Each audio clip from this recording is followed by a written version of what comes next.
Bonjour à tous et bienvenue dans cette nouvelle édition de votre JT3S. Il s'agit du 16e numéro, en voici le sommaire. Début septembre, c'était la rentrée à l'IME de Sarreguemines. Nous verrons comment s'est passée cette rentrée et quels sont les changements pour cette nouvelle année scolaire. Une fois par an, c'est l'Assemblée Générale à l'AFAEI, le moment de faire le point sur l'année écoulée et d'organiser les projets à venir. Vous le savez, l'APEI fête ses 50 ans cette année.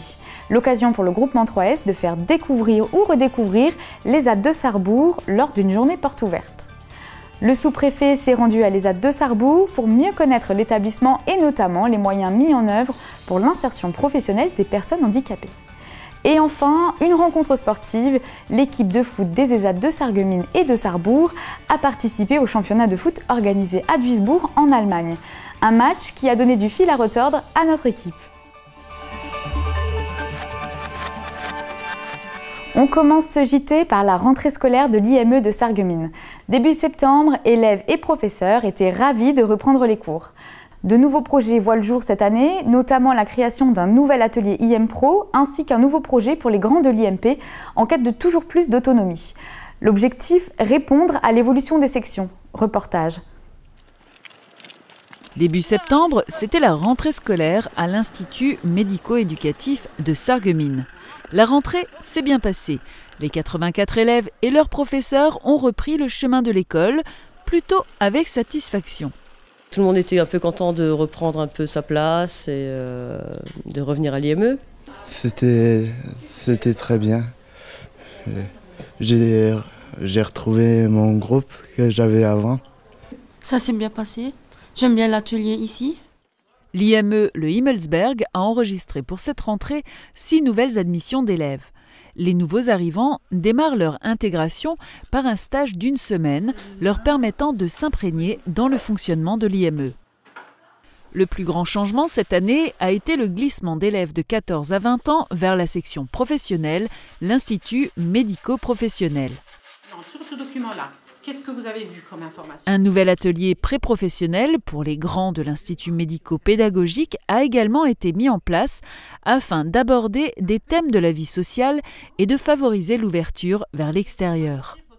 Donc là, on est en train de travailler ce matin les pièces d'identité. Comment justifier de sa naissance, de son adresse ? Alors, j'ai quelques petites informations. Ils entendent des petites choses. À moi de remettre et donner les explications pour qu'ils comprennent. A priori, ils comprennent, mais alors beaucoup ne savent pas où est-ce qu'ils sont nés. Certains me donnent une adresse sans numéro, et c'est moi qui leur apprends le numéro. Certains ne savent même pas où ils sont nés, connaissent pas ce que c'est qu'un acte de naissance. Et donc, à moi de les sensibiliser là-dessus. L'un des objectifs, permettre aux élèves de devenir des adultes autonomes, notamment au niveau des démarches administratives, souvent contraignantes.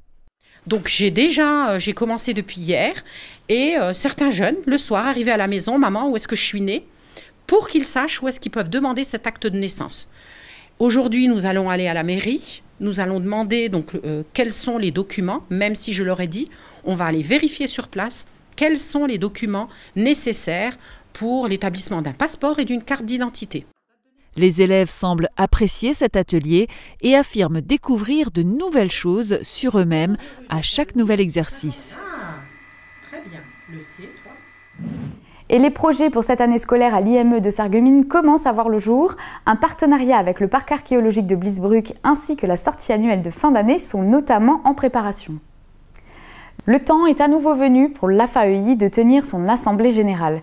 L'occasion de faire le point sur l'année écoulée, année du 50e anniversaire de l'association. Le moment de se rappeler les projets menés avec succès, mais aussi de se retrousser les manches pour les projets à venir. Voyez plutôt. En 50 ans d'existence, l'AFAEI n'a cessé de se développer. De nombreux établissements dignes de fierté font partie de son histoire. Le dernier en date est l'Hylosphère, une structure multi-accueil. L'Hylosphère, c'est un projet quand même, je dirais, mission réalisée et qui dépasse peut-être nos espérances ou le bien-être de nos usagers à l'Hylosphère. De toute façon, tous les projets de l'association, ça a toujours été une réussite et dans les projets futurs, j'en espère toujours autant. Avec la mise en place du groupement 3S en 2013, des effets bénéfiques sont ressentis par l'association. Ce phénomène a redynamisé les associations. Ils sont d'ailleurs plus disponibles parce qu'ils sont moins empêtrés dans les problèmes de gestion du quotidien, des établissements, etc.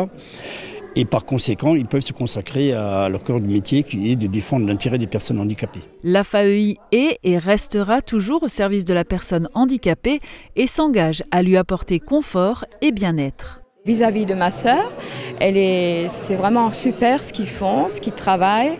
On n'aurait jamais pensé que ces jeunes peuvent faire tout ça et qui ne sont pas aussi handicapés qu'on veut le faire croire. Et si elle était restée à la maison, elle ne serait pas comme elle est maintenant.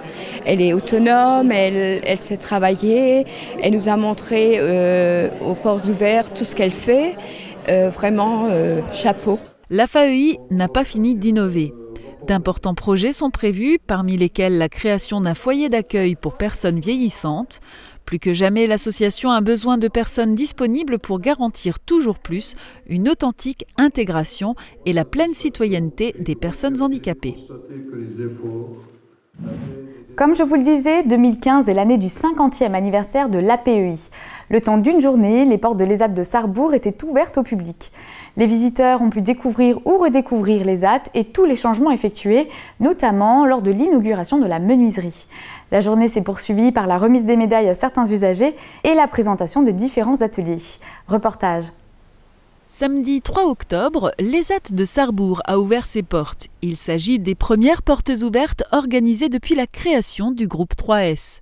Aujourd'hui, c'est la première porte ouverte qui s'est faite dans le cadre du groupement de coopération médico-sociale qu'on a créé en 2013. Effectivement, la première porte ouverte a eu lieu en 2010. À l'époque, il y avait déjà des tentatives de rapprochement et de mutualisation des moyens entre les deux associations. Là, aujourd'hui, effectivement, on peut dire que c'est du concret, le groupement existe, les deux associations travaillent ensemble. D'ailleurs, on peut le voir puisque aujourd'hui, on rencontre sur le site beaucoup de gens qui viennent de l'association de Sarreguemines. Cette journée est l'occasion d'inaugurer la menuiserie et les visiteurs participent à la visite guidée de l'atelier bois récemment agrandi. Le public déambule à travers l'ESAT, ses infrastructures et les différents ateliers et découvre les changements de ces dernières années, notamment le pôle sous-traitance refait à neuf, les espaces verts et leurs équipements. Un écran de télé permet même de découvrir les activités de la blanchisserie. C'est quand même une structure qui est importante, hein. Il y a quand même 152 personnes qui y travaillent sur le site. Donc oui, c'est important de venir et puis de participer un petit peu aux activités. C'est l'occasion également de récompenser usagers et membres du personnel pour leurs années d'activité au sein de l'ESAT. Le but des portes ouvertes cette année, c'est d'inaugurer la menuiserie et puis de récompenser nos travailleurs qui sont au sein de l'établissement depuis des années. Donc nous avons procédé à la remise des médailles du travail. Donc nous avons la catégorie or, argent, vermeil. Nous avons récompensé cette année 32 personnes et aussi 3 membres du personnel.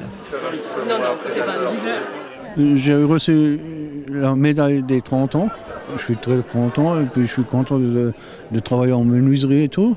Une journée qui fait également écho au 50e anniversaire de l'APEI et permet de favoriser les échanges avec les visiteurs. L'association a 50 ans.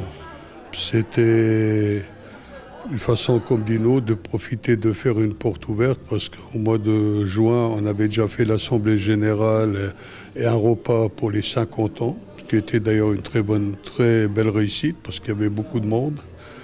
Mais pour moi, l'intérêt d'aujourd'hui, c'est plutôt un intérêt de communication, de nous faire connaître et donner la possibilité aux gens de venir nous voir et de voir le travail qu'on fait. Les visiteurs étaient nombreux à avoir répondu présent à cet événement et les usagers ont ainsi pu leur présenter fièrement les évolutions de l'établissement, leur lieu de travail et les compétences qui y sont exercées. Après la venue du sous-préfet de l'arrondissement de Sarreguemines à l'ESAT-La-Ruche, c'était au tour de l'ESAT de Sarrebourg de recevoir une illustre visite. Le sous-préfet Éric Infante a sillonné l'établissement pour mieux le connaître. Ce n'était pas sa première visite, mais cette fois, l'occasion était pour lui de découvrir les différentes activités proposées et de constater ce qui fait partie d'une grande politique nationale, à savoir l'insertion professionnelle des personnes handicapées. Redécouvrir et mieux connaître les installations, voilà l'objectif du sous-préfet venu en visite à l'ESAT de Sarrebourg. Un tour complet de l'établissement permet aux représentants de l'État de connaître de manière concrète le fonctionnement de la structure. On lui présente différents ateliers, différentes activités professionnelles pour les travailleurs que nous accueillons tous les jours. Donc on lui présente les projets, la nouvelle menuiserie qui est en cours de construction, la blanchisserie auquel il a participé par le biais d'une subvention et les autres activités qu'on est en train de développer. Financé par de l'argent public, l'ESAT de Sarrebourg accueille 130 personnes handicapées. En tant que représentant de l'État, le sous-préfet s'intéresse de près à son fonctionnement et à ses usagers. La prestation qui est vendue, c'est une prestation qui est basée sur des arguments de qualité, des arguments de professionnalisme et qui ne met pas du tout en avant une prestation d'un travailleur handicapé. C'est un travail dans lequel les travailleurs handicapés sont pleinement intégrés. Donc ça tire finalement la qualité vers le haut, ça tire le travailleur vers le haut et ça donne pleine satisfaction aux clients, donc ce qui est la meilleure des garanties pour que l'ESAT continue à avoir de l'activité. Au-delà de sa valeur institutionnelle, cette visite est également très positive pour le groupement 3S. C'est important pour nous qu'un représentant de l'État visite nos établissements. C'est important aussi pour les travailleurs parce que pour eux, ils se sentent honorés aussi de recevoir un représentant de l'État au sein de l'établissement et ça leur permet aussi de voir que leur travail est reconnu. Après une visite complète des installations et divers entretiens avec les usagers et encadrants, verdict. On sent des personnes épanouies, on sent des personnes consciencieuses dans leur travail, qui ont des bons rapports avec les dirigeants de la structure. Bon, je pense que le pari est gagné. Et les gens aspirent aussi avec plus d'indépendance. Allemagne-France, une belle affiche et une très belle rencontre de football disputée par l'équipe des ESAT de Sarreguemines et de Sarrebourg. Les travailleurs de la Ruche et de l'Éventail ont participé à un match lors du championnat d'Allemagne de football pour les ESAT. Ce championnat avait lieu du 7 au 11 septembre à Duisbourg, en Allemagne. L'équipe française a disputé un match amical face à une sélection allemande. Le match s'est terminé sur un score de 2-2 et s'est poursuivi par une séance de tirs au but en faveur de l'Allemagne, avec 7 buts marqués contre 6 pour les joueurs du groupement 3S. Mais pour nos joueurs, aucune déception, bien au contraire, c'était une belle expérience et ils en parleront encore longtemps. Au niveau du match, c'est vrai qu'on avait des occasions pour l'emporter. Malheureusement, on a fait match nul, 2-2. Et donc, ça s'est terminé au tir au but. Et donc, c'est l'équipe d'Allemagne qui a gagné. Mais bon, on a fait une belle prestation. Je pense qu'on a montré nos qualités. C'était vraiment beau, quoi. Les joueurs étaient forcément déçus parce qu'on voulait s'imposer en Allemagne, c'est sûr. Après, voilà, je veux dire, c'était vraiment un match où il y avait du fair play, du respect. Donc voilà, je veux dire, les deux équipes ont gagné. Pour moi, c'était vraiment un beau match, quoi. C'est la fin de ce JT. Merci de l'avoir suivi. On se retrouve prochainement sur le site gc3s.fr. À très bientôt.